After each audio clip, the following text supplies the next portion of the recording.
Olá pessoal, tudo bom? Estou aqui hoje para nós conversarmos um pouquinho sobre Madame Bovary, de Gustave Flaubert.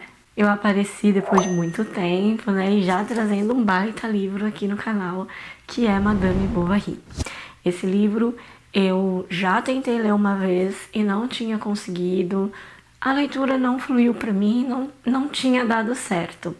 Mas aí eu resolvi deixar ele em stand-by, falei, uma hora vai dar, uma hora eu vou encontrar um momento para fazer essa leitura, e de fato eu encontrei, e eu fiz essa leitura com a Michele Santos e uma galera lá do Clube MSL. Então foi muito fácil de ler com a companhia das outras pessoas. Além disso, tinha videoaulas ali, né? Porque o Clube MSL, ele é basicamente um curso de literatura, tá? Eu posso gravar um vídeo aqui pro canal falando um pouco melhor sobre a minha experiência com o clube de leitura, porque eu acho que é válido sim você participar pelo menos uma única vez na vida. Eu acho que vale a pena, tá? Mas vamos ao livro. Afinal de contas, do que fala Madame Bovary? Aqui nós vamos ter a história de um casal, que é o casal Bovary, o Charles Bovary e a Emma Bovary. Entretanto, algumas pessoas dizem que a história é mais voltada para Emma Bovary. Eu até concordo que a Emma ela toma grande parte da história, sim. Ela é a grande protagonista da história, mas os outros personagens eles não vêm na história à toa, né? Apenas como um complemento. Eles têm a sua relevância, principalmente o Charles, tá? Então, não descartem as outras pessoas que aparecem nessa história, tá? Foquem sim na Emma, né? Em todos os dilemas que ela vai trazer para nós refletirmos, mas não descartem por exemplo, Charles Bovary, que ele tem também uma grande importância aí. Afinal de contas, como eu disse, nós estamos falando de um casal. E a partir do momento que a pessoa se torna casal, ela se torna uma só carne, né? Eles acabam se tornando um. E isso é muito importante aqui para a história, frisem bem isso, que pelo menos é um grande precursor do casamento, né? Vocês se unirem e se tornarem uma única só carne, né? Mas lembrando que somos indivíduos diferentes, então temos necessidades diferentes um do outro e a gente precisa lidar com isso. E é o grande impasse aqui então deste livro. Será que eles vão lidar com essas individualidades, com as suas necessidades pessoais? A gente é apresentado então para o Charles aqui, ele ainda novinho, só que o Charles, a primeira cena é ele entrando na escola, a primeira vez que ele vai à escola. Só que o Charles não vai à escola criancinha, né? Como a gente tem o costume de saber que, né, as criancinhas ali com 6 anos, 7 anos já entram na primeira série e tudo mais. O Charles não. O Charles já tinha os seus 13 anos ali quando ele vai para a escola pela primeira vez. E o Charles ali, logo que ele entra, ele já é motivo de chacota, né? As pessoas já zombam dele. E o pior de tudo, com a ajuda do professor, tá? Então, pedem para ele falar um nome, essas coisas, e ele, muito tímido, né? Cheio de vergonha, acaba que pronuncia o seu nome tão rápido que as pessoas não entendem o sobrenome, né? O Bovary. E aí vira motivo de chacota, zombação e tudo mais. Essa cena já me marcou muito, já fiquei assim, um coração partido, porque eu não gosto desse tipo de situação, né, na vida real, então obviamente não gostaria também no livro. Mas o que mais me incomodou foi o professor, que ao invés de contornar essa situação, ainda foi lá e deu aquela alfinetadinha, né, contribuindo para os alunos zombarem do Charles. Só que essa cena é muito importante para a gente conhecer um pouquinho quem é o Charles, porque veja bem, em nenhum momento ele retruca, ele é um menino recluso, ele é um menino quieto, ele é um menino que ele aceita tudo que as pessoas fazem com ele, né, e tá tudo bem. Isso porque faz parte da criação do Charles. Ele foi criado por um pai omisso, por um pai que meio que renega a família, não tá nem aí, sabe, não é presente na vida do filho. E a mãe, que é super protetora, que quer conduzir a vida do seu filho, ela mesma ditar as regras, ela mesma falar o que ele tem que fazer, aonde, como, sabe, com quem. Então essa é uma mãe que ela coloca o seu filho numa bolha onde só ela tem o controle. Então não é à toa que Charles é criado dessa maneira, ok? E se torna essa criança reclusa e consequentemente um adulto assim também. Charles, então, ele se torna um adulto apático, né? Um adulto satisfeito com tudo que tem, um adulto que não tem ambições, um adulto que não tem perspectivas de vida, tá? Tudo por conta da sua criação. Quando ele começa a crescer, a mãe fala para ele fazer faculdade, ele vai fazer medicina, mas ele não gosta muito daquilo, e ele cursa ali uns 2 anos de medicina, e quando ele termina, ele tem a oportunidade de exercer a profissão, mas não como um grande médico, né? Como um oficial de saúde, que trazendo para os dias de hoje, eu colocaria talvez ali como um clínico geral, sabe? Que ele não vai poder fazer cirurgias, sabe? Vai dar aquele atendimento ali inicial, né? E se porventura se agravar, ele tem que encaminhar para outra pessoa, né? Como um clínico. E ele também não pode atender fora ali da sua província, tem que ser ali nos seus meados, ok? Charles, então, ele vai se formar e trabalhar com isso. A sua mãe acha que já está na hora dele casar, então ela mesma escolhe uma esposa para Charles. E ele então se casa com a primeira esposa dele, né? E essa mulher vai vivendo com ele, tanto quanto a mãe, ela é tão autoritária quanto a mãe dele, então ela meio que conduz a vida do Charles, né? O marido está em suas mãos, ela controla totalmente o Charles. E ele vai fazer um atendimento na casa de um paciente, né? De um fazendeiro, que ele quebrou a perna, sei lá o que aconteceu com a perna dele, que eu não lembro, mas ele vai até lá e cuida desse paciente, só que esse paciente tem uma filha, que é a Emma. E o Charles mostra um certo interesse pela Emma, mas o Charles é casado, então ele se mantém na dele, só vai fisgando assim, né? Sondando a Emma, acompanhando os seus passos, a sua rotina. A esposa dele desconfia que ele está indo muito na casa desse paciente, não gosta disso e o proíbe de voltar a ir lá, né? Ver o paciente. Então o Charles se afasta daquela fazenda, para de ver a Emma por um tempo. Só que durante esse tempo a sua esposa adoece, ela vem a falecer, e aí o Charles entra no período de luto, né? Como todo viúvo, então ele está enlutado. E ele resolve ir até essa fazenda para ver como que tá lá o santo paciente dele, né? E o paciente já criou um certo carinho, uma certa amizade por Charles, fala para ele, fica aqui na fazenda para você passar por esse período de luto, não passa sozinho não, fica aqui com a gente. E nesse período de fica aqui com a gente, vocês já sabem, né? Se aproximou da Emma, aí já começou, né? Aquele chavequinho. E quando passou o período de luto, foi então que ele se casou com Emma e ela passou a ser a Emma Bovary. E aí, então, a gente vai acompanhar toda essa trajetória do casal como um casal. Eu falei um pouco do Charles, mas e a Emma? A Emma, como foi a criação dela? Criada sozinha, numa fazenda, isolada da sociedade, a única coisa que ela tinha acesso a rotina social, ao que as pessoas viviam, como as pessoas viviam, era através dos romances, dos livros. Então a Emma lia esses romances e ela imaginava que a vida feliz, que a felicidade estava naquilo, porque ela não conhecia a vida real. Então para ela aquilo era a realidade e ela projetou uma vida para ela como a dos romances que ela lia.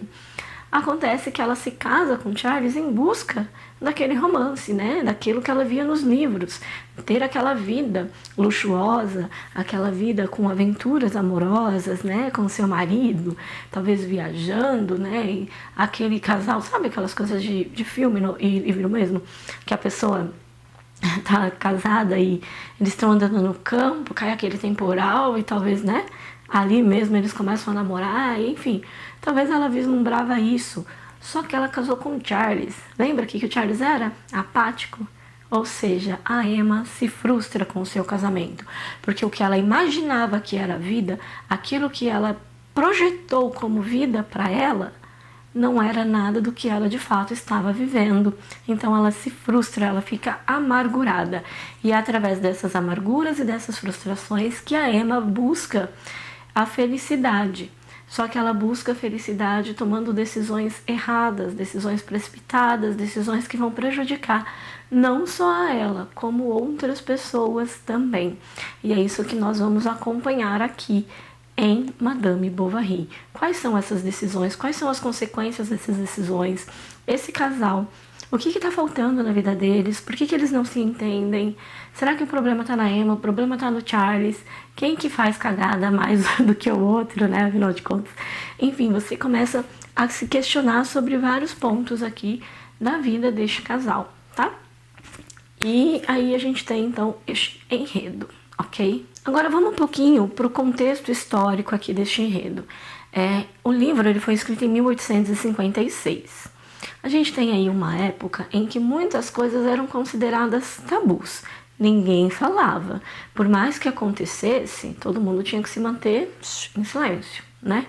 Então, veja bem, Gustave Flaubert aqui, ele quebra todo esse silêncio com esse livro, tá? Ele acusa muitas coisas da alta sociedade, né? Os seus costumes, os seus luxos, né? A vida que a sociedade levava, a burguesia, aquele dependência do consumo. Ele critica muito essas coisas aqui no livro. Ele critica muito sobre a questão de relacionamentos, então adultérios, mentiras, né? Tudo que envolve um relacionamento ali, tudo isso gera uma crítica, inclusive críticas no âmbito religioso. Ele coloca isso aqui também no livro, né? Qual que é o papel da igreja aí? Cadê aquele pastor, aquele padre, aquele pároco, sei lá como eles chamavam antigamente? Cadê ele? Para dar uma luz aí na vida dessas pessoas. Cadê Deus? Onde está Deus? Então ele critica muitas coisas. Ou seja, tudo aquilo que era um tabu, que ninguém falava, por mais que acontecessem as coisas, né? Ninguém podia ficar comentando. O Gustave Flaubert, ele muda tudo isso com esse livro e ele quer colocar isso à tona, né? Ele põe para fora os pensamentos dele através de Madame Bovary. E aqui o Flaubert ele faz isso não do que ele apenas vê, mas do que ele vive. Afinal de contas, ele pertencia à alta sociedade também, ele pertencia à burguesia, ele vivia naquilo, então ele falava com propriedade, né? Ele não só via o que os outros faziam, mas ele presenciava aquilo, ele fazia parte daquela sociedade, então ele falou com certa propriedade. Uma curiosidade muito bacana deste livro é que o Gustave ele não ia escrever Madame Bovary, ele escreveu um outro livro, mas um amigo seu virou e falou para ele, esse livro aí não vai dar, né? Cancela esse livro, escreve um livro que trata sobre as coisas que estão acontecendo na atualidade, vai vender muito mais, você vai, né, ter mais sucesso com esse livro. Aconteceu isso e isso aí, busca, né, informações sobre tal coisa. E era um caso ali, né, que tinha acontecido com um casal também, mó bafafá na sociedade, e ele foi escrever sobre aquilo, porém não só naquilo. Gustave Flaubert, ele tinha um costume muito rico, eu acho, até para suas obras, de ir atrás de outras histórias que complementassem. Então, ok, eu vou me basear nesse caso aí desse casal, mas será que aconteceu com mais alguém em outro lugar? E ele começa a estudar, a investigar, a pesquisar, para trazer tudo isso na sua obra e enriquecê-la. Tanto que ele levou 5 anos para escrever Madame Bovary, ok? Então ele é um livro bem complexo, cheio de detalhes, tá? Aqui a gente vai ter muitas descrições. E em algumas delas eu confesso que eu achei desnecessária. Outras não são, por mais que pareçam. Você percebe que ela vai fazer sentido num outro momento ali da história. Então aquela descrição contida ali não está ali à toa, tá? Ela é importante para que você entenda todo o contexto daquele personagem, da vida que eles estavam levando e tudo mais, tá? Outras eu confesso que eu achei que poderia ter descartado sim, tá? E é isso que a gente vai ter aqui, ok? Essas atitudes inconsequentes desses protagonistas. E por conta dessas atitudes, né, tudo que gera em torno aqui do livro, esse livro ele vem sendo uma crítica, né? Na época, principalmente em que ele foi escrito, ele foi acusado de ser um livro que ofendia a moral e a religião. Então, Gustave Flaubert recebeu um belo de um processo por ter escrito Madame Bovary, e aí ele foi quase preso, inclusive, né? Mas graças a um bom advogado ali que o defendeu, ele conseguiu se livrar. E uma das frases que ele questiona, até mesmo, né, para se libertar, né, para se defender, é que pergunta: você está falando da Emma, né? Porque você está acusando quem? Quem é Emma? E ele fala: a Emma sou eu. Essa frase que ele diz para se defender do livro, né, dos processos que o livro estava levando, eu achei incrível, porque é uma frase que você tem que carregar para você quando você lê esse livro. Emma é você? Né? Então, faça essa pergunta, né? Se questione sobre isso quando você estiver lendo Madame Bovary. E o que esse livro, então, traz de reflexão? O que ele trouxe de reflexão para mim? Aqui, é claro que a gente vai ter uma crítica em relação à sociedade, como eu falei, consumos e tudo mais. E aí você se pergunta, né, em meio às suas frustrações, será que você também não toma decisões precipitadas em busca da sua felicidade? Em busca daquilo que você acha que vai te dar prazer?